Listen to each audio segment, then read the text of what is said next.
Shalom, everybody, from Israel. I'm Rabbi Leor Sinai, and this is episode 22 at the Anchors of Hope. And I am filming this during Pesach, Chol HaMoed Pesach, wishing everyone a Moadim Lesimcha. And here in Israel, we are going to be bringing in what's called Chag Sheni. It is the last day or days of Pesach. It is the second holiday, if you will, of Passover, and that is coming in tomorrow on Wednesday. So this should be released prior to. So I want to wish everyone out there a Chag Sameach Moadim Lesimcha. I hope Passover has been good to you. And I'm excited for this episode. I'm excited for this episode because I've been thinking about the realities that we have all been faced with, both here in Israel and around the world. And I want to share some perspective. I want to share perspective that might help us perhaps think about things differently, understand the situation we are in somewhat differently, given the challenges we face and our deep desire to find some semblance of a way out, of a conclusion, of an ending of this war here in Israel and the running in and out of bomb shelters or miklatim during sirens, and of course the challenges our brothers and sisters are facing with the rise of anti-Semitism, Jew hatred, you name it, around the world. But no end is in sight just yet. And so I want to share this perspective. You've heard the saying, don't lose the forest for the trees. Keep your eye on the big picture. Don't get caught up in the details. So that you don't forget where you're standing. Don't lose sight of all these and this advice that we're given about the big picture and so on and so forth. And it's good advice. It's old advice. It's sayings that we have been hearing since we were younger. And right now, when sirens are sounding here in Israel over Israeli cities, and when Jewish students are being pushed off of university campuses across the West and in other parts of the world, when the ground beneath an entire people is shaking, right now, it is still essential advice. It is still important to know we cannot lose sight of the forest, the big picture. Am Yisrael cannot lose sight of what we are, who we are, where we have come from, and of course, where we are going. The big picture is not a luxury. It is it is an oxygen. We're coming up for air. And yet, nonetheless, I want to offer you something else to do. A counterweight. Because there is another way to lose your way in a forest. One we talk about far less. You can lose the trees for the forest. You can become so oriented toward the grand arc, the civilizational story, the narrative, the long view, that you can perhaps stop seeing what it is that is right in front of you. The individual lives, the choices being made today, the institutions being built or perhaps neglected, the children watching how we move, us adults, through these difficult times. The trees are not a distraction from the forest. The trees are what forests are made of. They are our future, growing right now inside this moment of radical uncertainty. And today I want to hold both the forest and the trees at the same time, because I believe that is the only way. I believe it is the only way to live consciously in a moment like this, with so much uncertainty. Let me name what I think is actually happening right now for two very different groups of Jews who are nonetheless living in the same historical moment. If you are living in Israel right now, you know a particular kind of weight that we carry on our shoulders. The sirens are not abstract. The security rooms are real. The funerals we may attend, those are real. And the question of whether this ends, when it ends, what it costs before it ends, that question has no clean answer. And living inside an unanswered question day after day does something to a person. I can personally vouch for that. And it does something to a people, to an entire society. That level of uncertainty of what will be tomorrow. And if you're living in the diaspora, in North America, in Europe, in Australia, in South America, wherever you are, in communities that spent decades after the Second World War, after the Shoah, building a life, building communities, building confidence, building a sense of belonging to the land you're born in and live in and work and pay your taxes and support and so on and so forth, the ground is certainly shaking in a different way. The university campus that was supposed to be a neutral space has become a place where your identity is a liability. The political coalition you thought you belonged to has revealed unexpected fault lines, barriers not fully accepting who you are and what you believe in. The comfort that your grandparents, your parents and grandparents worked so hard to build is proving more fragile now than anyone could ever believe. And in both places, the same disorientation. We do not know where this is going. We don't know when the war will end or how. We don't know whether the wave of Jew hatred in the West will recede or deepen. We don't know what the Middle East looks like in 5 years' time, nor do we know what Jewish life in the diaspora looks like in 10 years' time.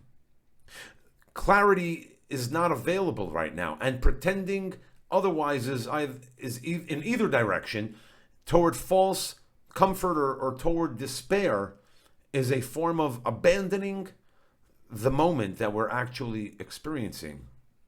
What we see in front of us. What is available is something harder and more valuable than clarity at this point in time. It is consciousness, the deliberate choice to see, to really see both the forest and the trees. When I say keep your eye on the big picture, I mean something specific. I mean the 3,500 year story of a people who have faced existential threat in every generation and who have, without exception, endured. Certain circumstances thrived, not merely survived, endured, thrived perhaps with enough vitality to build, to transmit, and to return, and to help make this world a better place. And here is what I want you to hold, even as the sirens sound here and the ground shakes there. By the full, unsparing measure of our history, we are better off today than we have ever been before. I know it's hard to hear, given the challenges we experience and the horizon for better days that seems so far away. 16 million Jews alive in the world today, a sovereign nation state with an army, with allies, with technological and military capacities to defend itself, with advancements in every sector and industry of life, from agriculture to technology to medicine. Jewish cultural life flourishing across continents, from Israel, you name it. A generation choosing identity with an urgency and an intentionality that comfortable times never produced. This is not optimism. Optimism is a feeling. This is a reckoning with the actual data of Jewish history. Compare this moment to any other. The Babylonian exile, the Roman destruction, the medieval persecutions, the pogroms, the Shoah. In every one of those moments, we had less. We were fewer. We were more vulnerable. We had no state, no army, no sovereign capacity to act in our own defense in every arena that we find ourselves in the world today. The forest is real, and it is, by historical measures, extraordinary. The big picture is wondrous, how we came so far throughout history. But we ought to be focusing as well on the individual, on those trees that I talked about. It reminds me of a teaching from Rabbi Hillel in Pirkei Avot, the book of Ethics, who teaches, "B'makom she'ein anashim, hishtadel liot ish," in a place where there are no people, strive to be a person. In a moment when the communal vision collapses, when fear makes everyone small, that is precisely when you are called to expand, to hold the forest, to be a person in the full historical, moral sense of that word. But you see, Hillel knew something else too. He did not just counsel big picture visioning and wisdom. He was relentlessly concerned with the particular, with the individual, with the right now, the situation we find ourselves in any given moment in history, which brings us to the trees. As a forest is not just an idea. It is not a category or a concept or a vision of something. It's a collection of trees, individual, particular, growing things, each one its own lifespan, its own roots, its own relationship to the light and perhaps direction that it grows towards. And when we speak about the Jewish people, the same is true. The civilization is not abstract. It is made of people, of families, of communities, of choices made on any ordinary day of the week when no one is watching. Of what a parent says to their child after the siren stops. Or whether a young Jew in Boston or Paris or Tel Aviv decides that this story is theirs too to carry forward. The trees are not a distraction from the big picture. They are what the big picture is actually made of. So when I say don't lose the trees for the forest, I mean don't let the grandeur, wondrous picture of that civilizational narrative that we're all a part of become an escape for the weight we carry in the present. Don't use Am Yisrael is eternal as a reason not to show up for the particular fragile, urgent work that this generation now requires. What does that work look like right now? So it looks like the Israeli family that's running towards the shelter together and chooses consciously not to let the fear become their identity. It looks like the diaspora Jewish student who doesn't quietly remove the mezuzah from her dorm room door, but instead asks harder questions about what her Jewish life is actually for. It looks like the community leader who stops waiting for the crisis to pass or end and starts building the institution that will outlast it. The trees are not what we protect the forest from. The trees are how the forest grows. Every conscious choice you make in this uncertain moment is a tree being planted for what comes after. Our tradition, the Jewish tradition, is all about what comes after, that sort of long arc of thinking, ledor vador, from generation to generation. And ledor vador is not, it's not a comfort we lean on, it's a responsibility. It's not just something we say, it's an action we take. It means that the choices you make in this moment, how you carry yourself under pressure, what you build, what you transmit, what you refuse to abandon, these choices become part of what the next generation inherits. The forest of tomorrow is made of the trees we plant today. So, how do we hold both? How do we keep our eye on the big picture, the forest, the 3,500 year story, the evidence that we are better off than we have ever been, while also refusing to lose sight of the trees, the singular, particular, urgent, growing network that requires our attention at this moment? I think it begins with a shift. I think it begins with a shift in what we are asking of ourselves. You see, we keep asking for clarity. When will this end? What will happen next? Where is this going? And those are not necessarily wrong questions, but clarity is not available right now. We just don't know.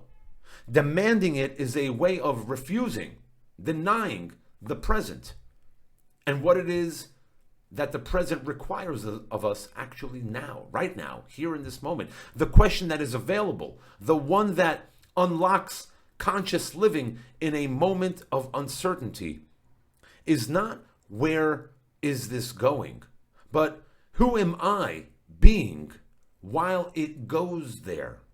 What am I doing about this? That is the question we need to be asking. And so we don't know where this all ends. We don't know what the map looks like on the other side. We are living inside this moment, a moment of genuine, unresolved uncertainty. And I am not going to pretend otherwise. I am not going to make up an answer. I'm not just going to create a vision of where we will be in 50 to 100 years from now. But what I do know is this: the Jewish people, we have never needed certainty about the future in order to build it. We have always moved forward from within the fog of uncertainty. We have always planted trees in forests we would not live to see fully grown. And that is not naive, my friends. That is the deepest form of hope that I know.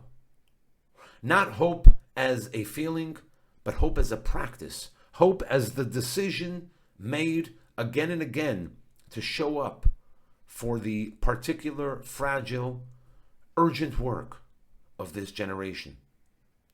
So keep your eye on the forest and don't lose the trees. They are the same instruction. They are built of the same fabric. They inform the other. Those trees are what makes up the forest. And it is our work to keep planting and follow suit. Because that is what it means. That is what it means to be a member of Am Yisrael. And so today I wish everyone peace and quiet, sending love and light from Israel.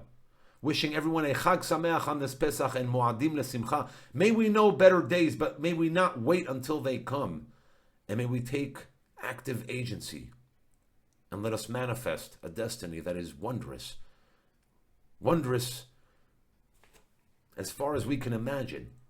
Because Am Yisrael Chai is not just a slogan, it's a way of life. Till next time, everyone, stay anchored.